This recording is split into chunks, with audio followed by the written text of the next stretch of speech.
Olá, pessoal. Nessa aula nós vamos falar de recursão, funções recursivas. Primeiro, só para a gente ter uma ideia do que é recursão, né? Vocês estão acostumados com o conceito na matemática. Tá, mas a ideia, essa imagem do cara com o espelho, né, na frente do espelho, ela descreve bem a ideia, né, de que você pode imaginar que no caso da programação, de que é uma função que vai chamar ela mesma. Só que ela vai chamar ela mesma de uma maneira reduzida, porque ela tem que uma hora acabar. E aí você tem um caso final em que, olha, se chegar nesse caso aqui, acabou. É basicamente o que a gente tem aí, né, no caso do space. Porque vai reduzindo, reduzindo, não existe o caso base, não existe o fim, né? Mas ele vai cada vez mais reduzindo, né? Então, acho que essa é a ideia aqui, tá? A gente vai falar um pouquinho. Antes, vamos falar um pouco de uma comparação com a matemática aí, né? Primeiro que ela é muito utilizada, né, para fazer funções e séries recursivas, né, e também para fractais, né, seria a imagem recursiva. Assim. Aqui, um desenho com fractais, né, você tem um triângulo, por exemplo, aí, e aí imagina que a cada lado do triângulo surja um novo, né, um pedaço de um triângulo. Né? Se você for fazendo isso recursivamente, né, então do lado surgiu mais um dentinho aqui, né? Fazendo isso recursivamente, você vai tendo uma imagem assim, ó. Olha o que virou, né? Outra coisa que você pode fazer é pensar nessa estrutura aqui de triângulos, né? Onde você vai preenchendo na metade do triângulo surge um outro espaço, né? E você chama isso recursivamente. Na metade desse lado aqui surge outro, e você vai preenchendo com triângulos até uma hora ficar muito pequenininho e você ter que encerrar. Essa é uma ideia bem visual do que a gente vai tentar fazer aqui com funções, né? Que a gente acabou de aprender na linguagem C.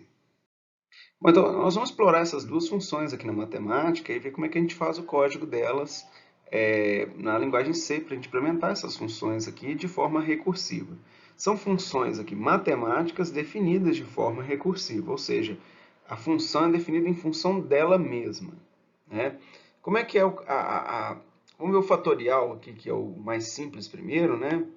Que é o mais conhecido. Os dois são simples, mas, enfim, o fatorial você tem a definição dele da seguinte forma. No caso em que o n for igual a zero, né, o fatorial é 1. Para todos os outros casos, né, então que n maior que zero, você vai definir fatorial como n vezes o fatorial de n menos 1. Ou seja, né, quanto que é o fatorial de 5? É 5 vezes o fatorial de 4. Quanto que é o fatorial de 4? 4 vezes o fatorial de 3. E assim por diante. Né? Na hora que você fala qual que é o fatorial de zero, você tem 1. O resultado é 1. Aí não é definido em função de nenhum outro fatorial. Ou seja, esse cara aqui é o caso base. Esse aqui é a função recursiva. Ó. A gente tem aqui o fatorial, né, definindo ele mesmo. Então, ele é n vezes n menos 1 fatorial. Tá? E a função de Fibonacci? O caso base dela é o seguinte.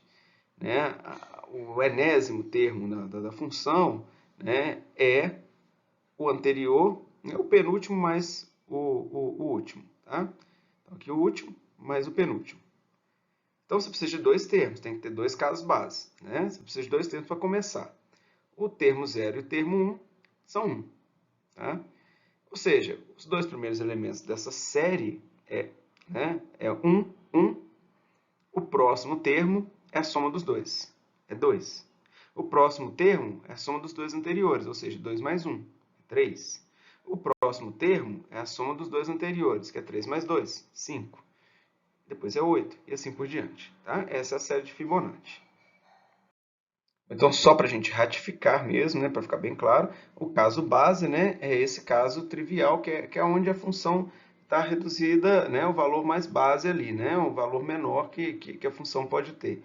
E a ideia é gerar uma recursão, ou seja, uma definição em função dela mesma, mas que termine no caso base. Se você fizer uma recursão que nunca vai chegar no caso base, você tem uma função que nunca vai acabar. Tá? E não é a ideia aqui. Então, a gente tem que ser uma função que seja reduzida.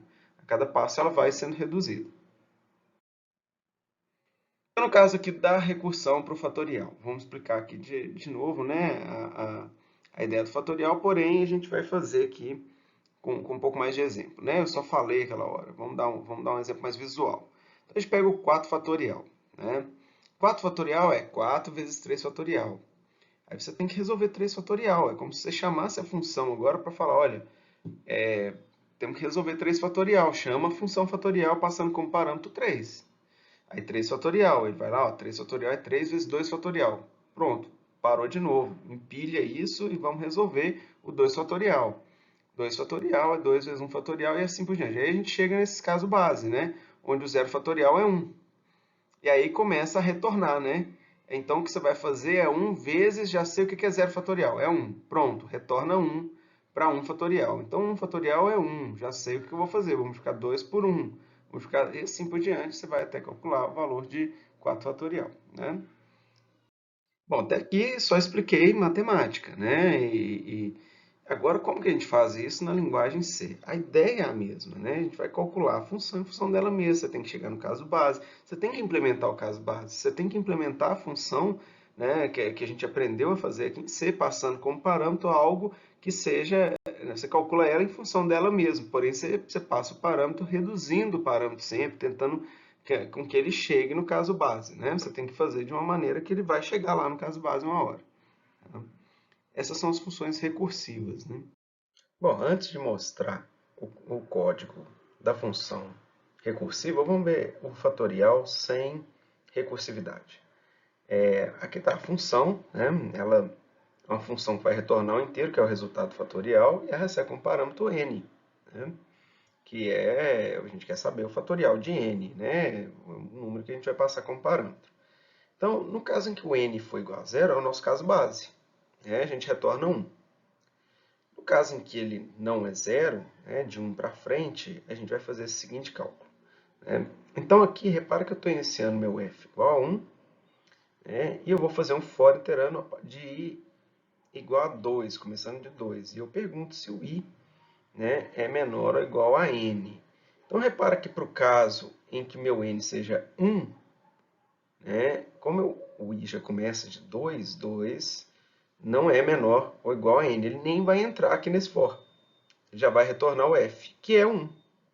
Tá? Então, ele nem entra no for quando o n for igual a 1. Né? Nós já cobrimos aqui o caso 0, o caso 1 já deu para ver que ele também retorna corretamente, que é o 1. E agora os demais casos. Né? Então, no caso que é 2, se para acima de 2, né, vai se fazer essa conta aqui. Ó. F é igual a f vezes i. Então, o f está valendo 1, vai ser f vezes 2. Né? O resultado vai ser 2. Se o i for igual a 3, ele vai fazer 1 vezes 2, vai iterar aqui de novo, e vai fazer, né, o resultado já vai estar armazenado em f, que é 2, então, e aí ele vai multiplicar 2 por 3. Né? Então, ou seja, essa função ela realmente calcula, né, o fatorial para qualquer n, enfim, a gente tem que tomar um cuidado aqui com o tamanho do número, né, que estoura rapidamente. Aí, se você quiser implementar um pouco mais, você vai para long, long int, coisas assim. Mas aqui está a lógica da recursão que a gente queria explicar com interatividade. Né? Agora, saindo da função que é iterativa e passando para a que é realmente recursiva. Né? Aqui está a função. Veja que ela é bem mais simples e ela é bem próxima da fórmula matemática. Assim, é considerado mais elegante, mais simples, mais fácil de entender. Ela salta mais aos olhos se ela funciona ou não. Na outra ali, a gente precisa ficar olhando os casos mais assim, será que para o 1 funciona? Será que... Aqui, a gente também tem que ter esse cuidado sempre, mas ela é muito próxima da equação. Né? Então, vamos lá, a função int fatorial, int n, repara que é a mesma função. Repara como que é a ideia de usar funções, né? A pessoa que vai utilizar, ela não precisa saber como é que está sendo implementado lá dentro. Ela manda calcular a fatorial de 4, número 4, pum, está aqui o resultado. Né? Não sei se está usando recursão, se não está, quem for usar, né, a ideia de abstração tal, é essa. Né? A mesma função pode ser implementada de formas completamente diferentes. Tá? Como que ela vai ser então? Tem um caso básico aqui que retorna 1. E a gente tem um else, né? Senão, retorna n vezes fatorial de n menos 1. Então, eu chamei ela de novo, só que agora diminuindo o valor do n para n menos 1. Então, vamos supor que eu chamei o fatorial de 4, ele vai agora chamar o fatorial de 3, e depois vai chamar o fatorial de 2, vai chamar o fatorial de 1, e assim por diante. Eu vou ilustrar isso aqui com umas animações para ficar bem claro. Então, tudo que a gente tudo isso está acontecendo, né, na memória do computador com um conceito que é o de pilha, né, de execução. Tá? Então, essa pilha de execução é o seguinte: eu estou chamando o fatorial do número 4, né, tá ali meu código, o mesmo código do anterior, e eu estou, na prática, né, ao chamar o fatorial do número 4, aquela função é empilhada, né? No computador. Ele vai chamar então o fatorial de 3, né? E aí ele para do 4. O 4 está lá no topo da pilha, tem que executar ela, certo? Só que ele chamou outra função, então ele põe essa outra função no topo da pilha. Então, ó, retorna 4 vezes fatorial de 3. Opa, eu preciso calcular o fatorial de 3. Bota no topo da pilha e vamos calcular o fatorial de 3. Aí tá lá, deu o comando, return 3 vezes fatorial de 2. Mas tem que calcular o fatorial de 2. Então ele vai para o fatorial de 2 e vai botando isso na pilha, certo? Vamos organizando isso na memória de maneira... Existe essa pilha de execução. Se você errar o seu caso base, vamos supor, tirar essa parte aqui toda do código, né? O if n igual a zero, tudo, e fazer só essa parte aqui, provavelmente ele vai dar um erro de estouro de pilha, que essa pilha aqui vai estourar, ele vai ficar pedindo o cálculo do fatorial eternamente, nunca vai parar, e aí ele vai estourar a memória mesmo alocada para essa área aqui, para a pilha, né? Então, vamos lá, fatorial de 1, né, que é 1 vezes fatorial de 0. Opa, agora sim, quando entra o 0, eu entrei no meu caso base, ele dá o return. E não é um return que chama o fatorial de novo, é um return comum, que retorna um número. Então, ele vai começar a ter resultados. Então, ele chegou no 1, que é o caso trivial, ele começa, opa, então eu transformo o fatorial de 0 em um resultado, em um número. Né? É 1 vezes 1. Então, posso retornar. E aí ele vai retornar para o fatorial de 1 agora para a função anterior que chamou ele. Né? Então, ele pode calcular que agora, que é 2 vezes 1 vezes 1, que é 2 vezes 1 no final. Né? Então, calculei meu fatorial de 2, posso retornar. Né? Retornei com o resultado para a função aqui de baixo. Ela não vê, na verdade, esse 2 vezes 1 vezes 1. Ela pega o resultado. Né? O resultado é 2. É 3 vezes 2. E ela vai retornar para outra. 3 vezes 2, né? E esse 3 vezes 2, na verdade, ela retorna o número final, né? É 6. Então, ela vai fazer 4 vezes 6 agora e vai retornar. E aí você pega esse número final e imprime ele, né? Resultado 24. Tá? Vou mostrar um pouco mais com outra animação para isso ficar bem claro. Então, ao chamar, né, a função main, chamar a função fatorial do número 4, né, o main já está na pilha. Agora eu vou empilhar o fatorial do número 4, porque ele deu um return lá, né? Ele deu um return, mas precisa chamar outra função. Ao chamar outra função, ele vai empilhar esse cara e vai chamar essa outra função.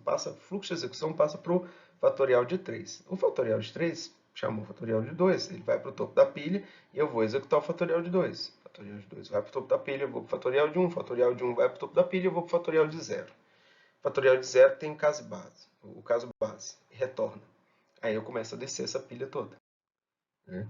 Então ele retornou 1 para o fatorial de 1. Então ele calcula esse resultado e volta para o fatorial de 2. Calcula, né, o número final aqui, né, para retornar e vai para o outro fatorial. E assim por diante, até ele ter o resultado final ali no número para retornar para a função que chamou ele lá no main, que vai poder utilizar aquele número.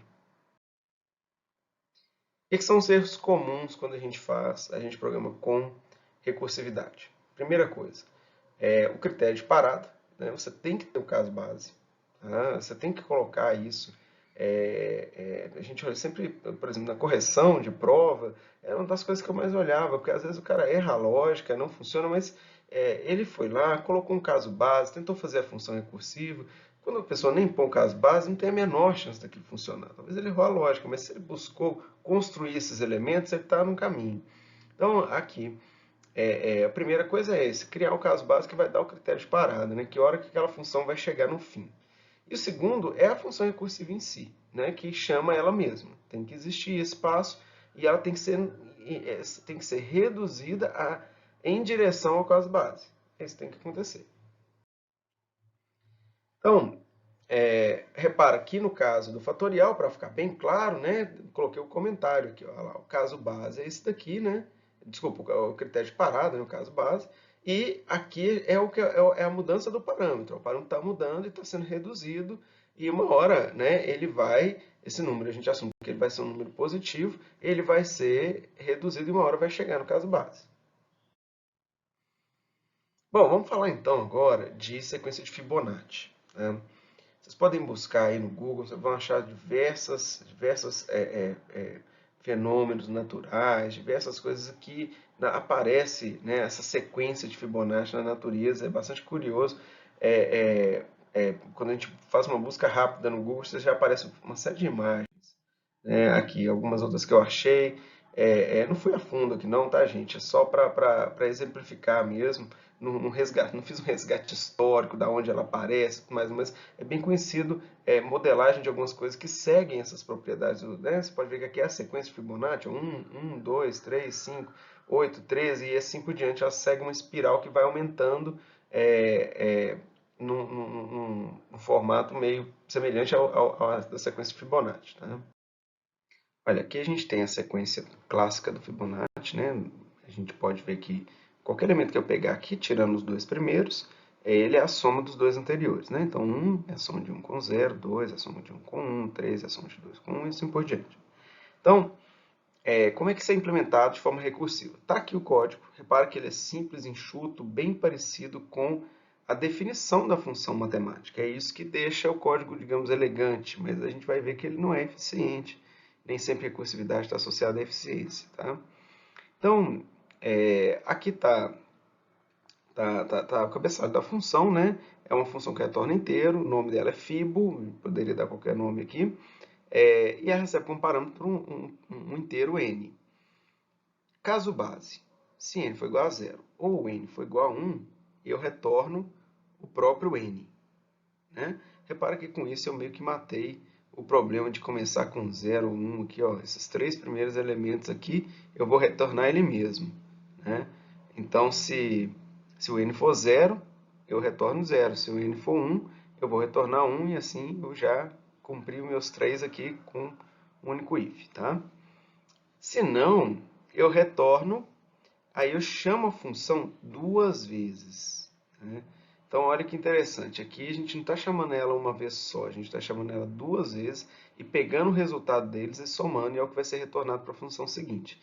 Então, vamos supor, para calcular o Fibonacci de 2, eu vou chamar a função recursiva para calcular o Fibonacci de 1 e vou chamar a função recursiva para calcular o Fibonacci né, desse elemento 1 aqui também. Então, aliás, né, aqui é o elemento 3 aqui, né, para calcular o terceiro elemento aqui, né, o que o resultado é 2, eu vou chamar esses dois aqui anteriores, né, então, ou seja, para calcular esse elemento aqui, né, eu vou ter que chamar o Fibonacci daqui e o daqui, então assim, eu somo os dois anteriores, chamando a função recursiva, tá? Vamos ver essa pilha de execução, como é que ficam as coisas. Fiz uma visualização aqui. Então, o Fibonacci do número 4, né, ele vai chamar Fibonacci do número 3. Vamos seguir essa seta preta aqui por enquanto, porque não está retornando. Tá?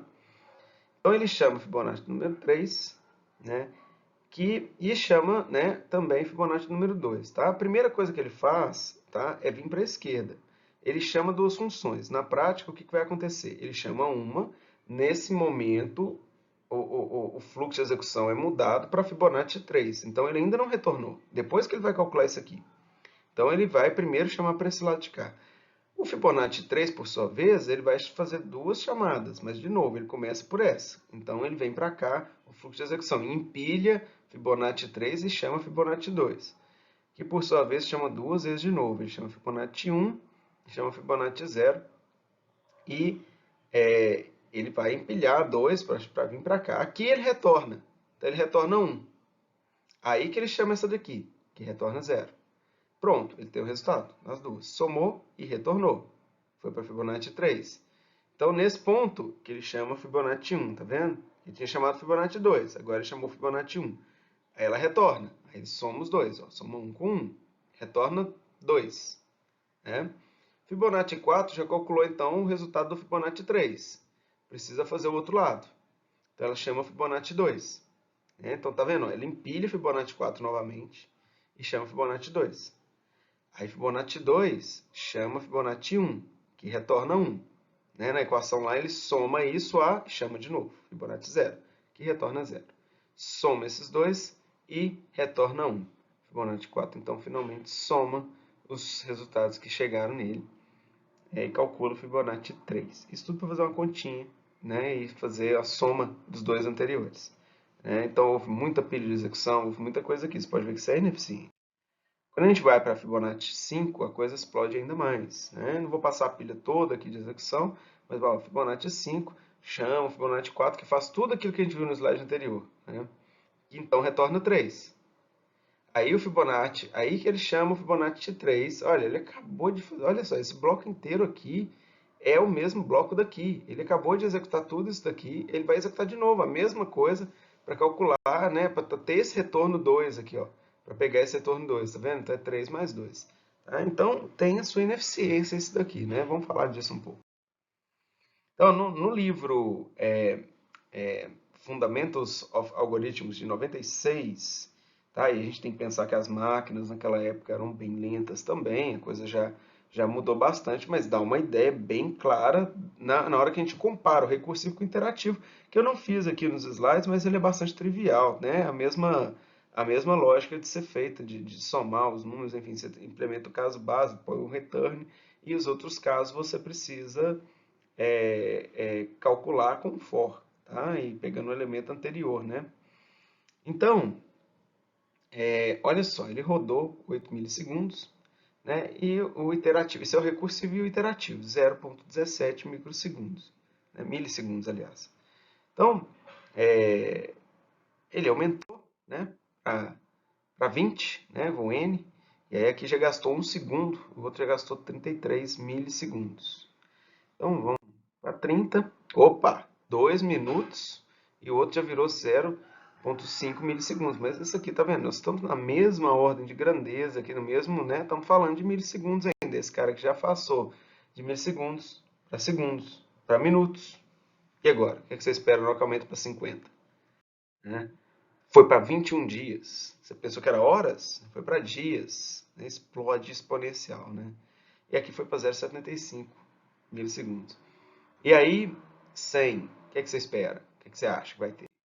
Esse cara aqui deu 1,5 milissegundos. O que vai ser o outro? 10 elevado a 9 anos. O negócio foi longe demais, né? Mas a diferença é muito grande, né? Entre os dois, ou seja, ele explode aqui de forma exponencial o tempo de execução desse algoritmo recursivo, porque ele refaz muita conta, muita daquela árvore, né? A gente fez para 5, viu que tinha árvores enormes ali repetidas. Para 100, então, o negócio é muito grande, toda a parte que ele refaz de conta à toa, né? Então, enfim, acho que a mensagem aqui é principalmente aprender recursividade com o algoritmo Fibonacci, mas não, a gente tem que entender que nem todo algoritmo recursivo vai ser o melhor, né? Existem algoritmos recursivos muito bons, tem o Quicksort, que é um algoritmo para ordenar um array, que é sensacional, a ideia do Quicksort, de ir dividindo o array, enfim, ele é muito bom, ele funciona muito bem, é um dos melhores algoritmos, porém, ele é recursivo, certo? Porém, nesse caso aqui do Fibonacci, fica bem claro que assim, a solução era muito próxima da equação matemática, fica bonito, fica elegante, mas não torna o algoritmo mais simples de entender. Mas não nem um pouco eficiente, né?